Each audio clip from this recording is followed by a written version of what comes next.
অপেক্ষা করছেন আসিফ হুজুরের ওয়াজ শোনার জন্য, এটা আমি বুঝতে পারছি। একটু সময় দেওয়া লাগবে, একটু স্পেস দেন, একটু সুযোগ দেন। চেঁচামেচি করলে আমাদের গাইবান্ধার বদনাম হবে। আমরা গাইবান্ধার বদনাম দেখতে চাই না। আমরা গাইবান্ধার সুনাম পুরো বিশ্বব্যাপী ছড়িয়ে দিতে চাই, ঠিক কিনা বলেন? একদমই সাউন্ড করবেন না, আমাকে স্পেস দেন, চান্স দেন, আমি সবকিছুকে অল্প সময়ের মধ্যে ঠিক করে দিচ্ছি ইনশাআল্লাহ। প্রথম কথা, এই সাউন্ড সিস্টেমের এই সাউন্ড দিয়ে যুবকদের ওয়াজ চলবে না, সাউন্ড ঠিক করতে হবে। কে আছে দায়িত্বে? কে আছে? হাত তোলো। ডানে না বামে আছে? সাউন্ড ক্লিয়ার করেন, বেস মোটা করেন। আই রিপিট अगेन, সাউন্ডের বেস মোটা কিন্তু ক্লিয়ার হতে হবে। কোন যুবকের কথা বুঝতে আজকের এই মাহফিলের সমস্যা হওয়া যাবে না আমার প্রিয় যুবক ভাইরা। এক নাম্বার কাজ শেষ না। এই ছেলে, এই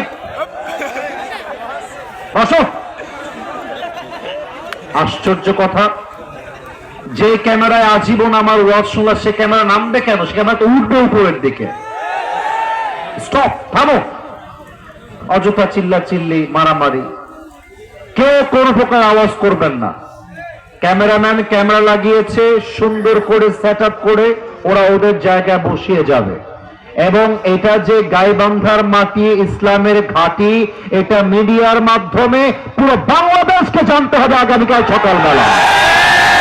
এই জন্য মিডিয়ার ভাইদেরকে চান্স দেন, ওরা আরবি খুতবার মাঝে সবকিছু ফিক্সড করে বসে যাবে।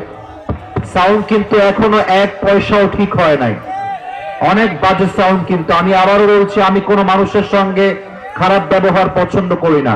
সাউন্ড ঠিক করা লাগবে। আপনার সাউন্ড ঘ্যান ঘ্যান করছে, এটা কমান। ঘ্যান ঘ্যান কমান, ক্লিয়ার করেন, বেস মোটা করেন। আরবি খুতবার মাঝে যেন সাউন্ড সিস্টেম ফুল ক্লিয়ার দেখতে পাই। আমি সালাম দিয়েছিলাম আগের বার, সালামের জবাবটা পারফেক্টলি আসে নাই। এই জন্য আমি আবার সালাম দিয়ে আমার আরবি খুতবাটা শুরু করতে চাই। আমার প্রিয় গাইবান্ধার গোবিন্দগঞ্জবাসী, আসসালামু আলাইকুম ওয়া রাহমাতুল্লাহি ওয়া বারাকাতুহু।